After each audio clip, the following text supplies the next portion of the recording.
Imaginemos un ángel brillante, pero caído volando a través de las galaxias y huyendo del cielo, donde perdió una gran batalla.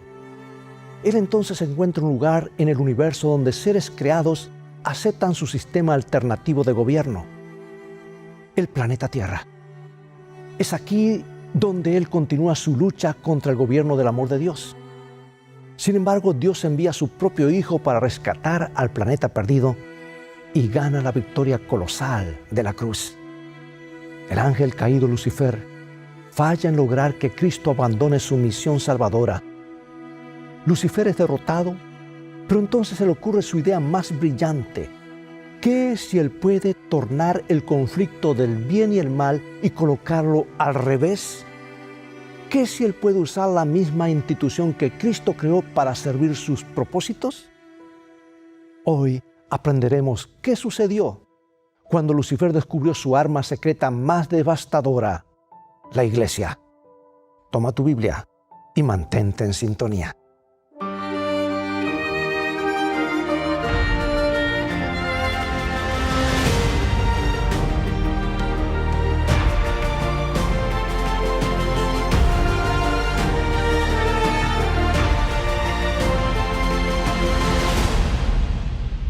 Un joven llamado Claude Pratt estuvo 5 largos días en prisión hasta que pudo saber de los cargos que tenía en su contra. Él pensaba mucho en su esposa y en sus hijos que no sabía si lo volverían a ver con vida. Finalmente, en la mañana del 6º día, el carcelero abrió la celda donde estaba Claude y lo escoltó al cuarto de interrogación. 3 jueces estaban sentados solemnemente en silla con espaldares imponentes. Un escenario estaba allí montado y el secretario esperaba con pluma y papel para asentar las deposiciones del prisionero. El alguacil de la corte comenzó a interrogarlo. Le preguntó a Claude por su nombre, dónde había nacido y dónde residía. Y entonces procedieron sorprendentemente a tratar de escuchar las creencias de Claude en una complicada gama de asuntos religiosos.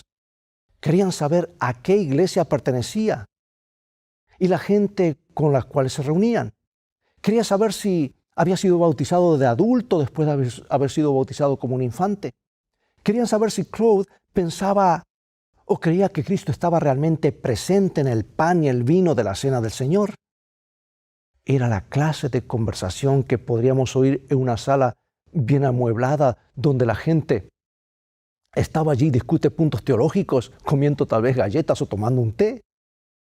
No hubo una palabra que se pudiese entender como un crimen o violación de leyes. Nadie le preguntó a Claude acerca de un robo, un asalto, un asesinato o una mentira. Nadie lo acusó de siquiera haber perturbado la paz. Pero aquel lugar era una prisión de criminales y aquellos eran jueces. Y él era un hombre acusado defendiéndose de una sentencia de muerte.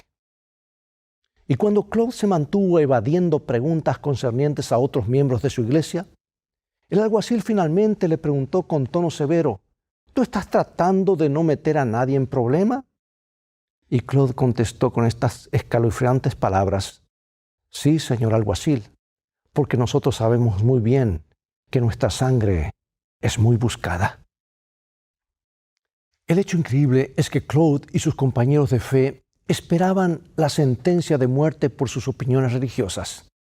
Tenían la desgracia de ser anabaptistas en un tiempo cuando la iglesia establecida desaprobaba fuertemente las enseñanzas de esa secta. ¿No eran locos los que se sentaban en las sillas de los jueces? Eran eclesiásticos señores que pensaban que estaban defendiendo la fe ciudadana y protegiendo al rebaño de lobos disfrazados de ovejas. Esta interrogación ocurrió en la ciudad de Ghent, en lo que ahora es Bélgica 1556. Estas interrogaciones ocurrían frecuentemente. No eran consideradas como un gran error de la justicia. Era parte de una larga tradición de hacer cumplir la fe, de castigar a los herejes. Era parte de una larga tradición suficientemente trágica en la iglesia cristiana. Ahora, ¿cómo sucedió todo esto? ¿Cómo llegó a la mente de los cristianos que quemar herejes era parte del servicio a Dios? Hoy me gustaría sugerir que para entender la larga y penosa historia de las persecuciones religiosas, necesitamos entender la guerra de los ángeles, el largo conflicto entre Cristo y Satanás.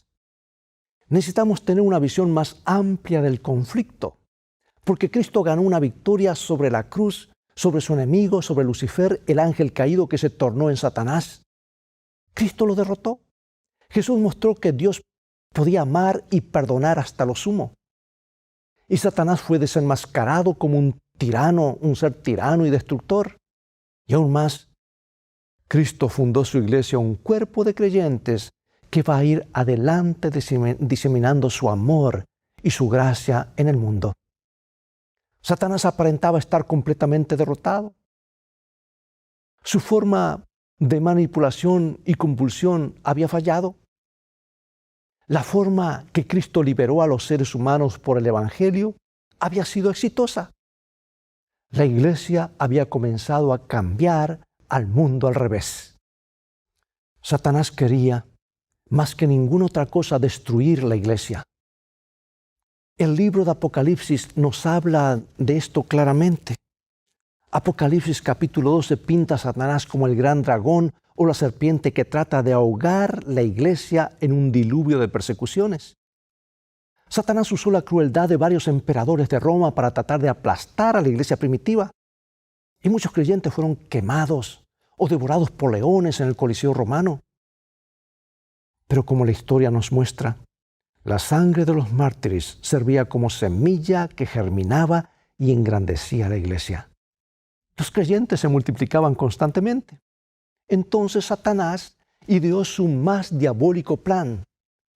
¿Qué si la iglesia misma se convirtiera en la perseguidora de los fieles? Al principio esto parece indignante. ¿Cómo Satanás podría lograrlo? Muy bien, la iglesia se hizo muy poderosa en la Edad Media. Adquirió poder y autoridad absoluta. Los eclesiásticos se miraron a sí mismos como los protectores de lo que ellos consideraban la verdad. Ellos llegaron a la conclusión de que tenían que imponer por la fuerza lo que ellos creían correcto.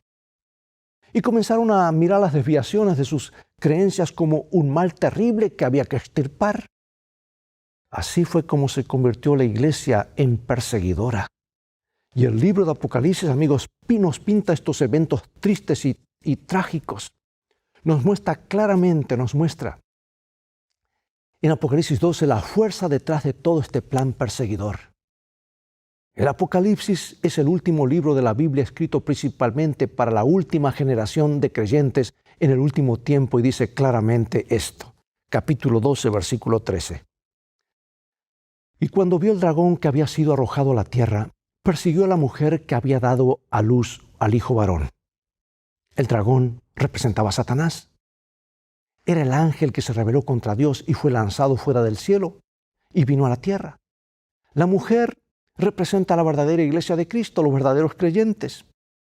Y es Satanás el perseguidor de la iglesia.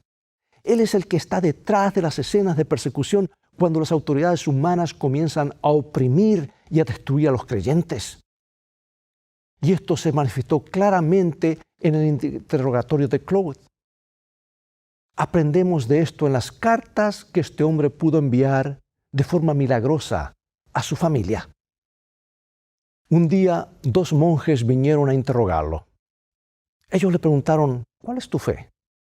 Y Claude simplemente contestó, yo creo en Jesucristo, que Él es el verdadero y viviente Hijo de Dios, y que no hay salvación en ningún otro nombre, ni en el cielo ni en la tierra.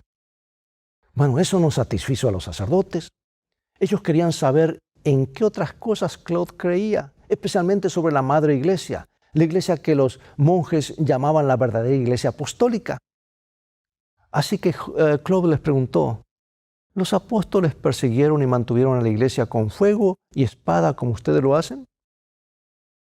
Hasta ese día no ha habido una buena respuesta a esta pregunta como ustedes pueden imaginarse. Esto es porque lo más fuerte que el Nuevo Testamento dice acerca de los herejes es evitarlos y no mezclarse con ellos. Esto es muy diferente a quemarlos en la hoguera, ¿verdad?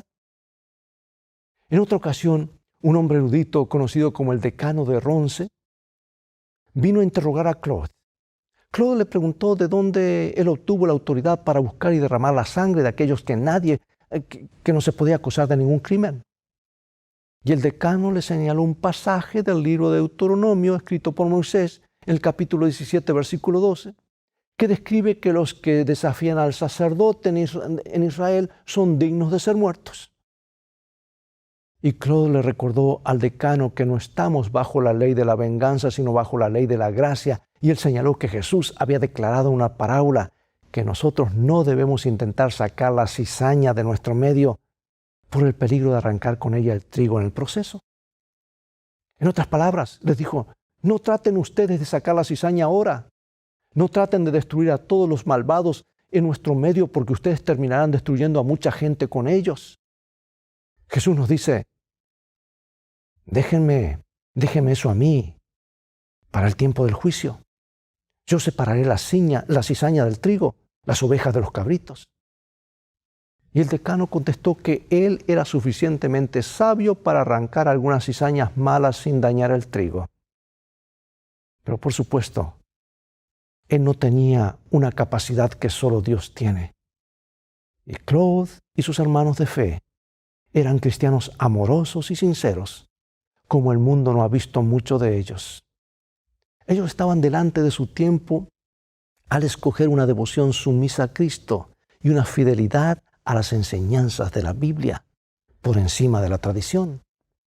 Y el decano reconoció que no podía decir nada en contra de las prácticas de fe de Claude, ni de su grupo. Pero esta era la gente que era acosada y perseguida en esos días. Esta era la gente llevada a prisión y torturada. Esta era la gente quemada en la hoguera y la iglesia establecida era la que prendía fuego. La iglesia, que era parte del gobierno que cruelmente persiguió a los cristianos, más maravilloso que alguna vez vivieron. Querido amigo y amiga, yo creo que hay un ángel malévolo detrás de toda esta forma fanática y asesina. Ese ángel está detrás de las largas agonías de las persecuciones religiosas de la Edad Media. Él está detrás de la intolerancia religiosa que continúa en nuestros días. Esta es su manera de guerrear contra la iglesia y contra el pueblo de Dios. Esta es su manera de usar la fuerza y la coerción. Y no es nada original porque siempre hace lo mismo. Yo quisiera que todos entendiéramos dónde se trazan las líneas de batalla en el gran conflicto entre el bien y el mal. Yo quisiera que todos entendamos claramente cuáles son las cosas en el conflicto. ¿Por qué algunas veces en nuestro celo por luchar, a veces contra la maldad terminamos en el lado equivocado? A veces terminamos colocándonos en el lado de la fuerza y la coerción. Claude de Prat y otros como él hicieron algo en esa prisión de la ciudad de Ghent. Él simplemente testificó de su fe. Él dio testimonio de su devoción por Cristo. Él puso sobre el tapete lo que su creencia de la verdad, con la esperanza que prevaleciera y persuadiera, habló lo que tenía en su corazón, respaldado por la palabra de Dios. Así es como la iglesia progresa compartiendo la verdad, recalcando lo que dicen las Escrituras al dar testimonio. La gente hablaba de lo que Cristo ha hecho por ellos. Hablaban de lo que han descubierto en la palabra de Dios. Ellos trataban de persuadir a otros a aceptar el Evangelio. ¿Sabes tú que este es el método divino? Será predicado este Evangelio del Reino por testimonio, es lo que dice Jesús. Así es como Dios quiere que su pueblo prevalezca. Pero este no es el método de Satanás. Hay otra fuerza trabajando en nuestro mundo, amigo y amiga. Él trata de forzar a la gente a creer en lo que ellos estiman verdad o lo que piensan que es correcto. Y tratan de forzar a la gente a aceptar y aliarse con la institución religiosa a la que ellos pertenecen. Amigo y amiga, la estrategia de Satanás saca algo que está muy profundo en la naturaleza humana: la necesidad de controlar a otras personas. Esta es una de nuestras imperfecciones fatales. Nos sentimos compelidos a controlar a otros para conseguir lo que consideramos necesario. No está bien que tengan una opinión distinta a la que nosotros tenemos. Decimos, no está bien que vean las cosas de una manera diferente a nosotros. Tenemos que enderezarlos. Tenemos que hacerles que vean la luz como nosotros la vemos. Tenemos que forzarlos o obligarlos a hacerlo. Querido amigo y amiga, quiero decirte algo. ¿Sabes? No es difícil que alguien que quiera controlar a los demás se convierta en un perseguidor. A muchos que les gustaría controlar se convierten en perseguidores cuando reciben el poder y la autoridad o aún cargos administrativos. ¿Sabes que esos jueces que interrogaron a Claude, los mismos jueces que lo condenaron a muerte, no eran muy diferentes a muchos de nosotros que queremos hacer que la gente vea la luz como nosotros la vemos? Que tenemos que imponer nuestras creencias a otras personas. Algunos de nosotros tenemos que analizar cuidadosamente dónde estamos parados. Quizás pensemos que estamos luchando por Dios, por la verdad, por la luz. Pero ¿cómo estamos haciéndolo? ¿Estamos simplemente testificando acerca de lo que Dios ha hecho por nosotros? ¿O estamos tratando de manipular a otros de alguna manera? Podríamos comenzar desde el lugar correcto de la batalla, pero terminar en el lugar equivocado de la guerra. Podríamos terminar en el lado donde se usa la fuerza y la coerción. Y amigo, amiga, Satanás ha estado en guerra contra la iglesia por mucho tiempo y francamente algunos de sus grandes aliados han sido personas que se sientan en sus bancas. En la Edad Media, muchas personas con la compulsión fanática de controlar a otros mataron a miles de creyentes, quemaron a muchos miles en la hoguera. Algunos estiman que fueron 50 millones de personas. ¿Por qué? Porque no se conformaban a la iglesia establecida y dominante. Sí, millones y millones en la Edad Media. Y algunas veces parecía que la fe genuina iba a ser totalmente barrida. Algunas veces parecía que solo la iglesia corrupta permanecería en pie. Ahora es interesante que los perseguidores usaron este hecho contra los perseguidos. Claude Pratt tuvo que encararlo en prisión durante una de las interrogaciones. El jefe de los jueces le dijo, Cristo le dijo a la iglesia que estaría con ella hasta el fin del mundo, pero no puedo encontrar entre ustedes a ninguno que me pueda decir que pertenece a una iglesia que tenga más de 30 años de existencia. En otras palabras, el juez estaba diciendo, si Cristo prometió preservar a su iglesia desde el tiempo que la fundó, ¿cómo puede ser legítima tu iglesia si ha existido solamente 3 décadas? Y la respuesta de Claude muestra que tenía una más amplia perspectiva del cuerpo de Cristo. Él dijo, yo no dudo de que Dios es el que preserva a su iglesia, y todavía lo es, y lo será por el tiempo que dure este mundo, de acuerdo con su promesa. Y aunque ella ha sido exterminada en algunos países por el derramamiento de sangre y la persecución, ella no fue aniquilada en todo el mundo, porque el mundo es grande y ella puede sobrevivir en algún rincón sin perecer totalmente. Tremendas palabras. Claude estaba diciendo a los jueces, Dios siempre ha tenido un pueblo que lo ama y sigue las enseñanzas de su palabra. Él ha preservado a su pueblo a través de los siglos. Él ha mantenido la llama ardiente de una devoción sincera a Jesucristo. Algunas veces fueron los valdenses en las montañas del sur de Francia, en el norte de Italia, que mantuvieron la fe viva, los hugonotes, los albigenses. Otras veces fueron los anabaptistas en Holanda. Dios tiene sus campeones que no serán controlados, que no permitirán que sus conciencias sean manipuladas porque están firmes sobre la palabra de Dios, que es la roca. Gente como Juan Hus, que levantó la autoridad de las Escrituras en Bohemia. Gente como Wycliffe, que levantó su voz pidiendo una reforma en la Iglesia de Inglaterra. Y algunas voces fueron voces solitarias, algunas veces, como lo de Claude de Pratt. Él se sostuvo con el consuelo que pertenecía a ese cuadro mayor, al grupo de creyentes en Cristo, que preservaron la verdad a través de los siglos. Pero Claude encontró un regocijo en algo más que levantó su espíritu en la cárcel. Lo vemos claramente desde el comienzo de su prisión. Él estuvo quieto largos días en una celda pensando en su esposa y en sus hijos. En su carta, él admitió que comenzó a sentirse muy deprimido. Él dijo, yo tenía gran tristeza. Y continuó escribiendo, mi corazón se sentía aplastado y mi carne temblaba con miedo. Pero entonces, en la mañana del sexto día, algo ocurrió que lo revivió completamente. Él escribió, mi corazón se encendió dentro de mí con el gozo del Señor mi Dios, de tal manera que toda mi angustia y ansiedad desaparecieron de mí como el polvo es barrido por el viento en la calle. ¿Qué fue lo que hizo la diferencia?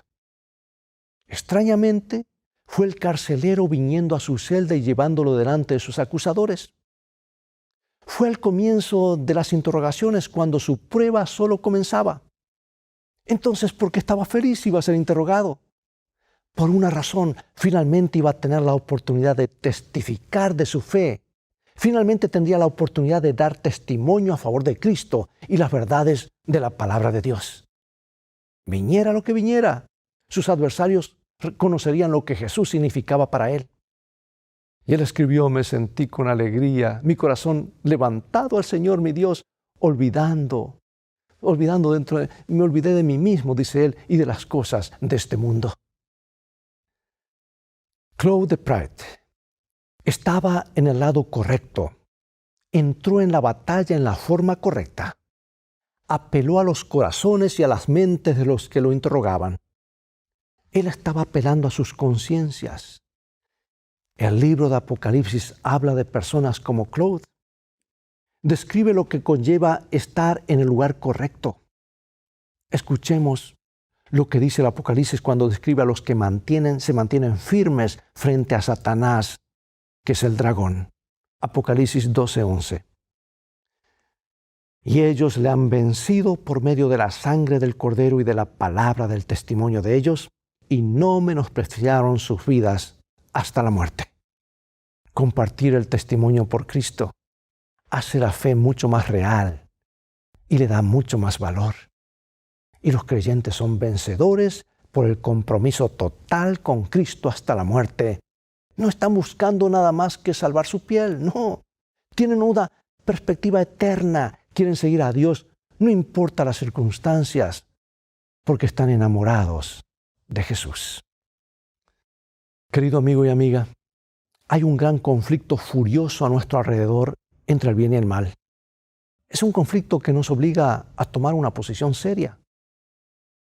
En un lado están aquellos que creen que sirven a Dios controlando las conciencias de otras personas. Y en el futuro, la Biblia nos enseña que el gran conflicto entre el bien y el mal, el principio medieval de la unión de la Iglesia con el Estado, será realidad en un tiempo muy cercano, y yo temo que ya estamos entrando en el umbral de ese tiempo. Y cuando esto suceda, habrá muchos que tratarán de controlar la conciencia y las conciencias de las personas, haciendo que la gente se conforme a las enseñanzas de la Iglesia y la ley del Estado. Pero en otro bando estarán los que se paran sobre los principios de la palabra de Dios. Tienen a Jesús y están comprometidos con Él, le aman tanto que están dispuestos a obedecerle, y ellos dan testimonio de lo que Dios ha hecho en sus vidas. Así es como ellos persuaden con la fuerza de la verdad y la luz divina. Así es como se apela cristianamente a hombres y mujeres a conformarse con la voluntad de Dios. Es así como encendemos más velas o más corazones con el fuego dramático de la verdad revelada. Hay una forma coercitiva, compulsiva, donde se ahoga la libertad de la conciencia, y otra que hace a la persona entender, razonar las claras enseñanzas de Jesucristo y sus apóstoles. Hay un camino de lealtad y otro de presión por controlar el poder del Estado. Hay un camino de compromiso con Cristo y otro centrado en la autoridad humana que impone doctrinas y tradiciones humanas. Y ahora, amigo y amiga, para concluir, quiero hacerte unas preguntas y me las hago a mí mismo también. ¿Dónde estaremos nosotros, tú y yo? ¿Decidirás seguir a Jesús y solamente a Él? ¿Decidirás por la revelación de la palabra o por las enseñanzas y mandamientos de los hombres? ¿Qué vas a elegir? ¿Uno o lo otro? ¿Decidirás por la verdad revelada o por la tradición impuesta? Jesús, las verdades y enseñanzas apostólicas son nuestra única seguridad. ¿Por qué lado nos decidiremos? ¿Pondremos a Dios en el centro de nuestra decisión o decidiremos por alguna autoridad humana? ¿Oiremos la voz de nuestra conciencia o la voz de la gente, de la mayoría o del poder? ¿Compartiremos la fe de los apóstoles o serviremos lo que es más popular? La línea de la batalla está determinada. Ha sido trazada entre la lealtad a Dios y a su palabra, en un compromiso inquebrantable o un compromiso con el mundo donde no está la cruz de Cristo. La línea de demarcación está trazada entre los principios divinos o ceder a la presión de la autoridad de turno, entre la libertad, que es un don divino, y la presión y la coerción, que son armas satánicas. Y algún día, muy pronto, nos encontraremos o en el lado del amor hacia Dios y de nuestros semejantes, o en el lado del despotismo y la crueldad. Ese día, nuestras decisiones por uno u otro camino sellarán nuestros destinos. Es tiempo, amigo y amiga, de hacer un alto y dejar a Dios ser el único soberano en nuestras vidas. Es tiempo de detenernos en tratar de controlar a los que nos rodean. Es tiempo de dejar a Dios controlarnos a nosotros. Es tiempo de parar en el empeño de hacer que los demás capitulen y se rindan a nuestros puntos de vista. Es tiempo de rendirnos totalmente a Dios, porque solo Dios debe mandar la conciencia. Tomemos ahora el primer paso para estar seguros de estar en el lado correcto en el conflicto entre Cristo y Satanás. Oremos. Querido Padre, presérvanos como devotos seguidores de Jesucristo y danos la capacidad de mover y persuadir a otros con el amor que tú nos has persuadido y nos has movido. En el todopoderoso nombre de Jesucristo oramos. Amén. Dios te bendiga y te guarde, y recuerda, escrito está, no solo de pan vivirá el hombre, sino de toda palabra que sale de la boca de Dios.